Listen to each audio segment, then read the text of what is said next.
सा मैं सोनिया स्वागत करती हूँ आपका आपके अपने YouTube channel chalk and dusters classes में। तो फ्रेंड्स, हम शिक्षा नीति 2020 की बात कर रहे थे। उसके अंदर हम पहले जो स्कूल के अंदर स्कूलिंग और हायर एजुकेशन में जो सुधार हुए हैं उनके बारे में पढ़ चुके हैं। अब क्या स्कूल में केवल एजुकेशन में केवल बच्चे ही तो होते नहीं हैं, शिक्षक भी होते हैं। तो शिक्षकों के लिए भी संबंधित सुधार जरूरी है। तो शिक्षकों के लिए क्या सुधार किए गए हैं?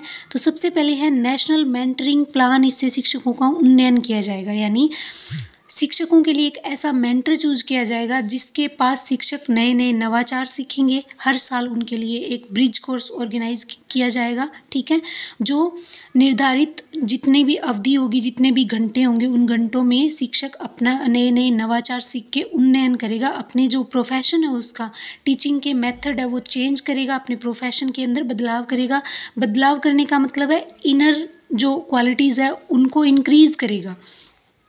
शिक्षकों को प्रभावशाली एवं पारदर्शी प्रक्रियाओं के जरिए भर्ती किया जाएगा। आपको पता है नकल बहुत चल रही है एग्जाम में, ठीक है। तो जो शिक्षकों की भर्ती है वो प्रभावकारी और पारदर्शी होगी, बिल्कुल सही, स्वच्छ और बिल्कुल साफ तरीके से। किसी भी प्रकार की कोई नकल उसके अंदर नहीं होगी।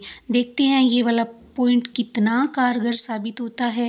तथा पदोन्नति भी अब योग्यता, शैक्षणिक प्रशासन व समय समय पर कार्य प्रदर्शन का आकलन पर आधारित होगी। अब तक क्या होता था, डिग्री आगे आगे बढ़ती जाती और पीछे पीछे से प्रमोशन होता जाता। चाहे टीचर को कुछ आ रहा है, चाहे उसका कोई रिकॉर्ड है, चाहे ना है, चाहे उसने बच्चों को कुछ सिखाया है, चाहे ना सिखाया है, बस आराम से प्रमोशन लेते जाते थे और सैलरी इंक्रीज होती जाती थी। अब ऐसा नहीं होगा। अगर कोई टीचर सुन रहा है तो आपको अपनी क्वालिटीज़ में इंक्रीज तो अब करना ही पड़ेगा। ऐसे आपको पदोन्नति, प्रमोशन नहीं मिलने वाला। आपका पहले शैक्षणिक प्रशासन देखा जाएगा, समय समय पर आपने क्या कार्य किए हैं, आपका स्कूल में प्रदर्शन कैसा है, आपने बच्चों को क्या सिखाया है वो देखा जाएगा, उसका आकलन किया जाएगा, मूल्यांकन किया जाएगा। उसके बाद में आपको प्रमोशन मिलेगा। उसके बाद में जो है शिक्षक के लिए राष्ट्रीय अध्यापक शिक्षा परिषद द्वारा वर्ष 2022 तक राष्ट्रीय प्रोफेशनल मानक NPST तैयार किया जाएगा। यानी एक शिक्षक को उसके प्रोफेशनल जो उसकी एजुकेशन है, उसकी क्वालिफिकेशन है, उसके अंदर क्या क्या मानक होने चाहिए वो निर्धारित करेंगे 2022 में शिक्षा परिषद द्वारा, ठीक है। जो NCTE है वो अध्यापकों के लिए नए मानक निर्धारित करेगी। प्रत्येक स्कूल में शिक्षक व छात्रों का अनुपात, ठीक है, 30:1 होगा, से कम हो, 30:1 से कम होना चाहिए। अब तक क्या था, हमने RTE 2009 में देखा, क्या देखा था RTE 2009 में कि जो प्राइमरी स्कूल है उसमें 30:1 का अनुपात हो, 30 बच्चे पे एक टीचर होगा, ठीक है, 30:1 का अनुपात, ठीक है। और अगर 200 से अधिक बच्चे प्राइमरी स्कूल में हो जाते हैं तो 40:1 अनुपात रहेगा, ठीक है। 40 बच्चों पर एक टीचर अगर 200 से ज़्यादा बच्चे हैं प्राइमरी स्कूल में। और 6 से 8 तक 35:1 का छात्र शिक्षक अनुपात था, लेकिन अब इसको बदल दिया गया है। अब क्या कहा गया है, 30:1 से कम ही होंगे बच्चे, यानी 30 बच्चों से कम ही बच्चे होने चाहिए, उन पर एक टीचर होगा एक स्कूल के अंदर।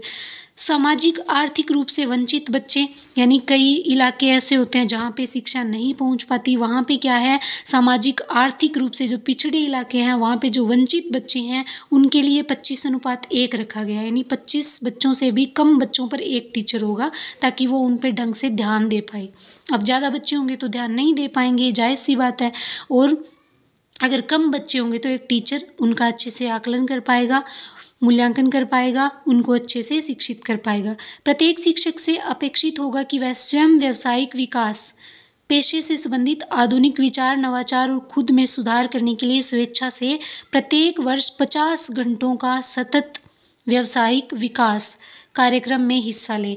यानी जो अध्यापक है ना, सरकारी अध्यापक, उनके अंदर अध्यापकों के लिए समय समय पर जो CPD कार्यक्रम है, चाइल्ड पेडागोजी डेवलपमेंट कार्यक्रम है, उनके अंदर शिक्षकों के लिए नए नए नवाचार होंगे, पढ़ाने के तरीके नए नए, किस तरीके से बच्चों को अट्रैक्ट किया जा सकता है सीखने के लिए, सुधार के। तो 50 घंटे का कार्यक्रम चलेगा, उसके अंदर शिक्षक को भाग लेना होगा।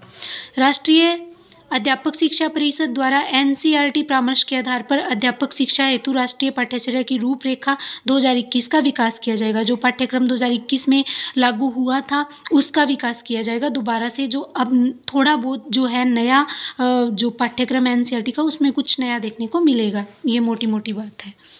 वर्ष 2030 तक शिक्षण कार्य अध्यापन के लिए न्यूनतम डिग्री योग्यता 4 वर्षीय एकीकृत बीएड डिग्री का होना अनिवार्य है।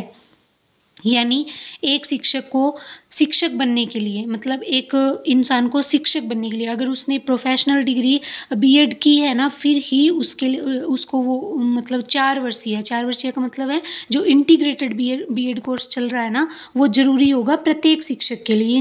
ये नहीं है कि बीएसटीसी कर लिया तो आपको प्राइमरी के लिए टीचर बना दिया जाएगा। प्राइमरी वाला सिस्टम खत्म हो गया है ना, क्योंकि 5 वर्ष तो फाउंडेशन कोर्स चलेगा, 3री कक्षा से 5वीं कक्षा तक प्राइमरी एजुकेशन है, तो उसके लिए आपको बीएड अनिवार्य होगी। यानी मोटी मोटी बात ये है कि अब तक जो लेवल फर्स्ट के लिए बीएसटीसी वाले एलिजिबल होते थे, अब ऐसा नहीं होगा, अब आगे इसमें भी सुधार होगा।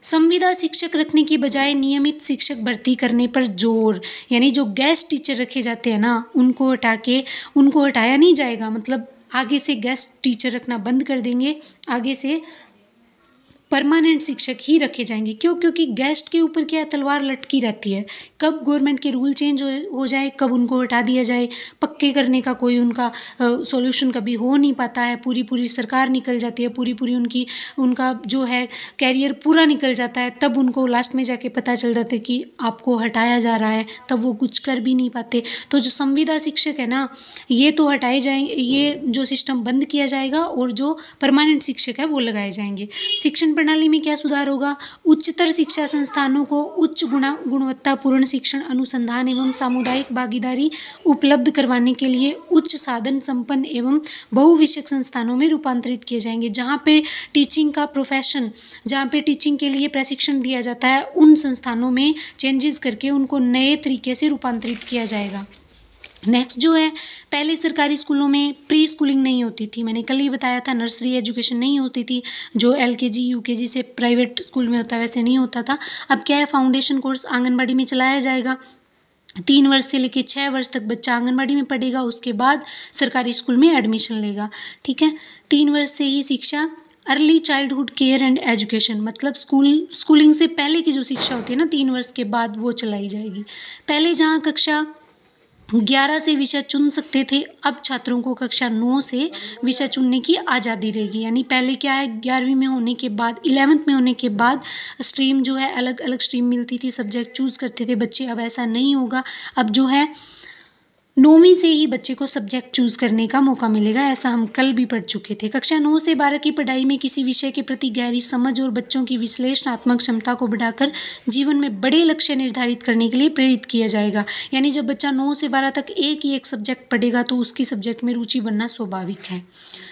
10वीं एवं 12वीं बोर्ड परीक्षाओं में बदलाव करके अब 1 वर्ष में 2 बार सेमेस्टर प्रणाली, पहले होता था ना ऐसा, हरियाणा में था पहले, अब राजस्थान में नहीं था, हरियाणा में था पहले, सेमेस्टर लागू थे। यानी जो 40% सिलेबस का पहले परीक्षा ले ली जाती थी और 60% की बाद में, और जो पहले 40% ली जा चुकी है उस सिलेबस को बाद में शामिल नहीं किया जाता था। अब भी ऐसा ही होगा, सेमेस्टर प्रणाली लागू करेंगे। पहला जो सेमेस्टर उसमें ऑब्जेक्टिव और सेकंड में सब्जेक्टिव, ऐसा हरियाणा में पहले फॉर्मेट लागू था, बाद में चेंज कर दिया गया। अब दोबारा से ये पूरे देश में लागू होगा। नेशनल एजुकेशन पॉलिसी 2020 के तहत मिड डे मील के साथ नाश्ता देने की भी बात कही गई है। सुबह के समय पोषक नाश्ता अधिक मेहनत वाले विषयों की पढ़ाई में लाभकारी हो सकता है। आपने देखा होगा जो रूटीन होता है ना क्लासेस का, तो उसमें हार्ड सब्जेक्ट को रिसेस से पहले रखा जाता है और जो थोड़े इजी सब्जेक्ट होते हैं उनको रिसेस के बाद रखा जाता है। तो जो सुबह वाला टाइम होगा उसमें मिड डे मील रिसेस में मिलता है, आधी छुट्टी से पहले नाश्ता दिया जाएगा बच्चों को, पोषक नाश्ता, जिसके अंदर बिस्किट हो सकते हैं, ठीक है, मूंगफली हो सकती है, चने हो सकते हैं, इस तरीके का नाश्ता उनको दिया जाएगा। तो ये थे शिक्षकों के लिए और बच्चों के लिए थोड़े और सुधार। कल हम शैक्षणिक भाषा से संबंधित सुधार पढ़ेंगे। तो आज जो क्लास है हम यहीं पे ओवर करते हैं। आपके लिए इतना काफ़ी है, कल वाला भी रिवाइज़ करना और ये भी पढ़ना, तब जाके कहीं आपको ये पूरी शिक्षा नीति समझ में आ पाएगी। तो थैंक यू सो मच।